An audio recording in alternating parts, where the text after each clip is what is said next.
Hello, my name is Julie, and I'm 42 years old. I've been reflecting on a particularly difficult time in my life that began when I decided to end my marriage to Thomas. It became increasingly clear that we simply weren't meant for each other.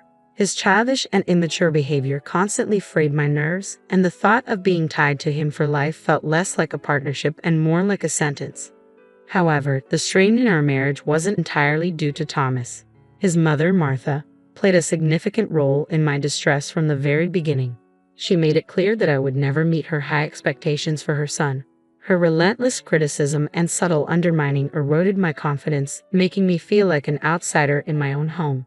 I recall countless evenings returning home from work, yearning for peace, only to find Thomas absorbed in his video games, completely disregarding me and our shared responsibilities. Any attempt I made to voice my frustrations was met with indifference. "Thomas, I've had a tough day. Could you help out with some chores?" His typical response was dismissive. "Later, I'm in the middle of this game." This disregard extended beyond our daily lives. He even forgot our anniversary, brushing it off when confronted with a casual, "It's just a date. We can celebrate some other time." Another time, he invited his overbearing mother over without informing me, turning what I had hoped would be a peaceful weekend into an unwelcome family gathering. "She's my mom, Julie. She can come whenever she wants. Don't be uptight," he said. Discussing financial planning was another sore spot. Talking about budgeting or savings with Thomas felt like conversing with a child. "You worry too much. Let's just enjoy our money. We'll figure it out later," he would argue. These examples only scratched the surface of the deep-rooted issues in our marriage, where my concerns were routinely dismissed and my feelings invalidated. At family gatherings, Martha took pleasure in belittling me, never missing an opportunity to criticize my appearance, career, or even my cooking. I remember one evening, after spending hours preparing a meal, I hoped for a little appreciation. "Martha, I spent hours on this dinner. I hope you enjoy it." Her response was sharp and cutting. "Well, let's see if it's even edible. I can't trust your cooking." Another instance involved a new dress I was excited about. "Martha, I found this beautiful dress that I think would look great on me."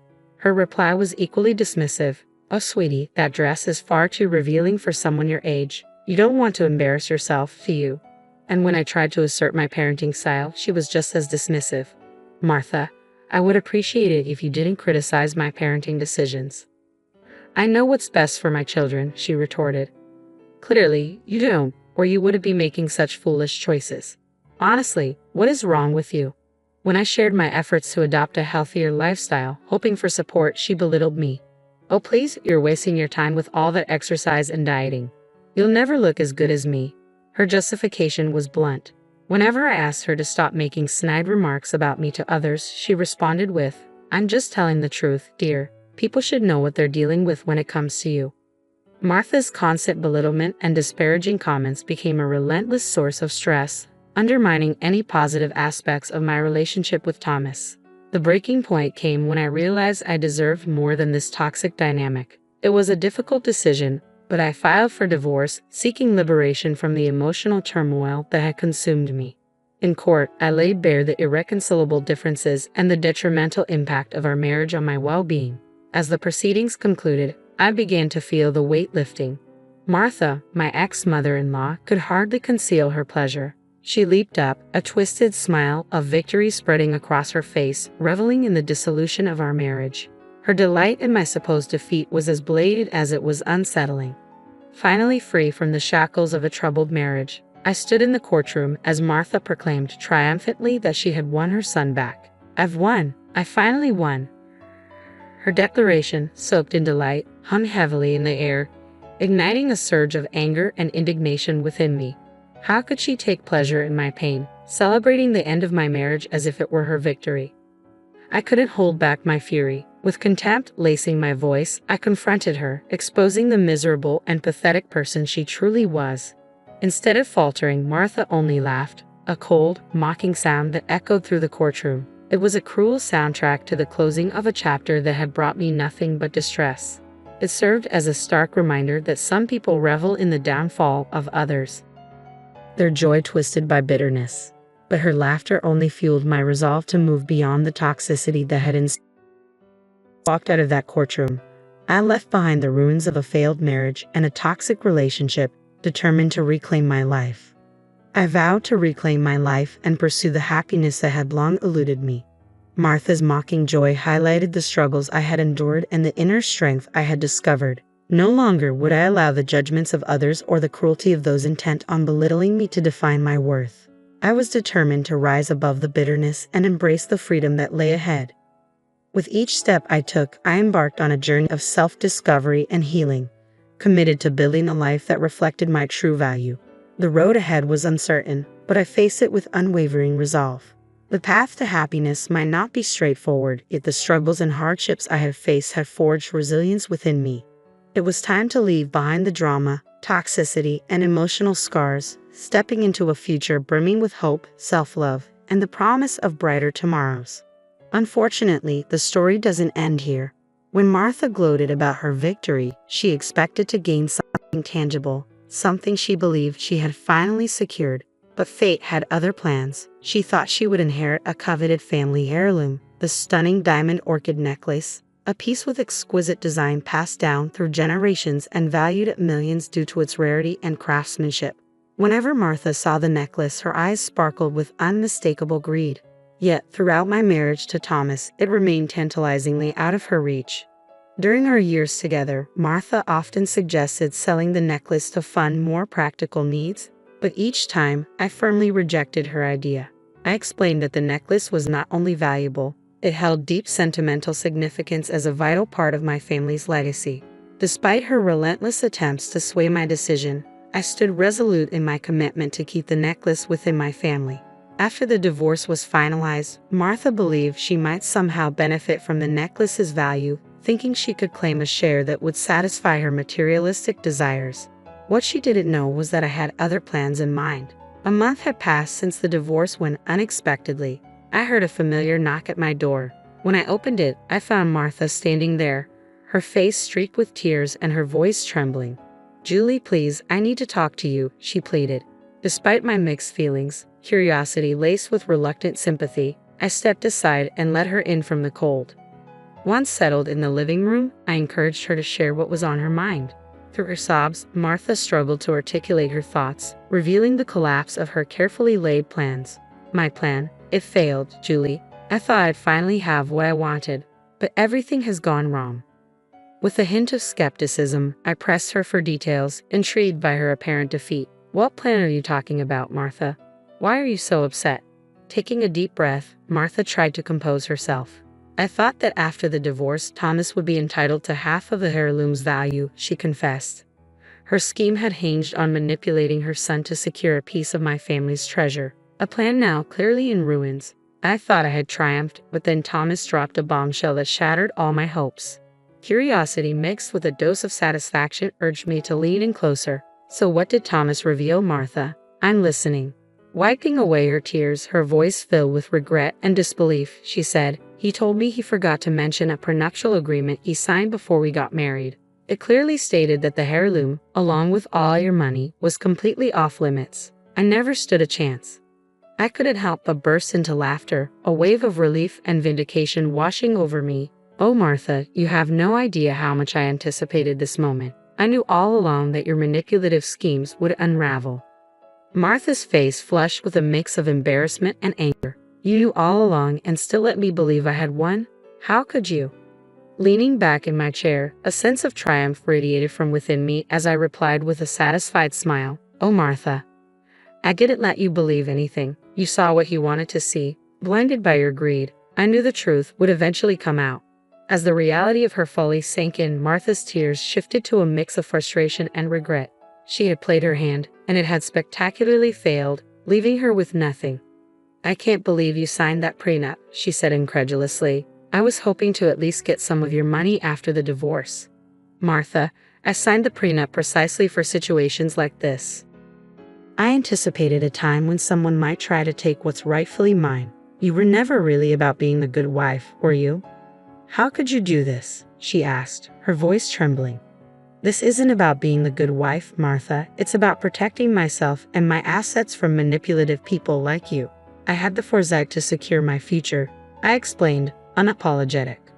"But I need the money, Julie. I'm desperate," she pleaded, her desperation evident. "That's not my problem, Martha. You made your choices, and now you have to deal with the consequences. It's time for you to leave my house." "You're so cruel and selfish," she shot back. "I'm not the one who tried to deceive and manipulate for personal gain. You reap what you sow. Now please, leave." The room fell into an uncomfortable silence, punctuated only by Martha's sobs. The weight of her failed schemes filled the space, serving as a stark reminder of the consequences of her actions. As the reality of her situation dawned on her, Martha faced the painful truth. Her greed and deceit had left her with nothing. Despite her predicament, I remained firm, resolute in defending my rights and protecting what was rightfully mine. My experiences had taught me that trust and love should not blind one to the potential for betrayal. As Martha prepared to leave, her expression reflected a mix of anger and resignation, the bitterness of her choices hanging heavily in the air. With a resentful tone, she spat out, "You call me heartless. Martha, reflect on how you treated me throughout my marriage to Thomas. You were the one who was vindictive, cruel, and manipulative," I retorted. "You're exaggerating. I never treated you badly," she protested defensively. "Oh really? Shall I remind you how you purposefully excluded me from family events, belittled my achievements, and spread rumors about me? You seem to relish my distress." "I did no such thing. You're just trying to paint me as the villain." Martha's voice grew more desperate. "Enough of your lies and manipulation. Leave my house now, or I will call the police. I'm giving you an ultimatum," I declared firmly. "Please, Julie, just give me some money. I need it," Martha pleaded desperately. "You have 50 seconds to leave my property. This is your last chance." "You can't do this to me, Julie. I'm family," she protested. "Good riddance, Martha." As the seconds ticked away, her face twisted with anger, disbelief, and defeat. Realizing that her manipulative tactics had failed, she turned and walked toward the door. The tension in the air was palpable as she exited, leaving behind a trail of regrets and the consequences of her actions. A blend of relief and liberation washed over me as I stood tall, having cut ties with toxicity and reclaimed my independence. The next day, as if on cue, another figure from my past emerged, seeking reconciliation. "What do you want, Thomas?" I asked warily. "Julie, I need your help. I'm in a tough spot right now, and I was hoping—" "Save it, Thomas. I don't want to hear your excuses. You dare to call instead of facing me like a man? How cowardly can you be? I thought it would be better this way. Julie, please, just hear me out." "All right, Thomas. I'm listening," I said, bracing myself for what was to come. "Why don't you start by explaining how you constantly belittled my ambitions, mocked my dreams, and made me feel like I was never good enough? Do you even remember any of that?" "I don't know what you're talking about, Julie. Sure, we had our disagreements." "Disagreements?" I interrupted, my voice rising. "I call it emotional abuse. You try to undermine me at every opportunity, hoping to break my spirit. Well, guess what? I'm done with it. I deserve better." "Julie, please, I'm sorry for everything. I'm in a tough spot right now, and I thought maybe—" "It's funny, Thomas," I cut him off. "You agreed to the prenup, yet here you are, begging and sniveling. Didn't you know what you were signing, or did you just assume you'd change my mind later?" "I didn't fully understand it back then. I just knew that I loved you," he stammered. "Cut the crap, Thomas. You always had an angle, and now you're out of options." "Julie, I don't know what to say." "Yeah, I figured as much. You've always been at a loss for words when it matters. Listen to me, Thomas. This is the last time I'll say this. If you try to contact me again, I will get a restraining order. Do you understand?" "But Julie?" "No, Thomas. It's over. Goodbye." With that, I hung up the phone and deleted his number, feeling the sense of finality wash over me. I was finally free from both him and Martha, and the relief was palpable as I reflected on the journey I had traveled since the end of my tumultuous marriage. A profound sense of contentment washed over me. I found myself in a much better place both mentally and emotionally, as if a heavy weight had been lifted from my shoulders, allowing me to breathe freely again. Life had taken some unexpected turns, but now I was relishing the joys it had to offer, fully embracing my newfound independence. I ventured back into the dating world, meeting new people, and experiencing the exhilarating excitement of romantic connections. Throughout it all, I learned to value my worth and refused to settle for anything less than the love and respect I deserved. Beyond the thrill of new relationships, I found solace and empowerment in sharing my story. The journey I endured during my marriage inspired me to write a memoir recounting the trials and tribulations of my past. It stands as a testament to the strength I discovered within myself. A story of overcoming adversity and finding empowerment in the aftermath of a challenging life chapter. I unearthed a profound strength that serves as a beacon of hope, compelling me to share it with others who have walked similar rugged paths. My writing emphasizes the critical importance of self-love and the courage needed to escape damaging relationships. As I move forward, I can hear the distant rumblings of discontent from my ex-husband and former mother-in-law, their envy unmistakable as they observe my blossoming success and well-being from afar. Their miscalculation of my inner fortitude has left them grappling with the repercussions of their actions. While I've distanced myself from their toxicity, their attempts to tarnish my reputation persist. Martha and Thomas have made a few feeble attempts to discredit me, trying to drag me down to their level of despair.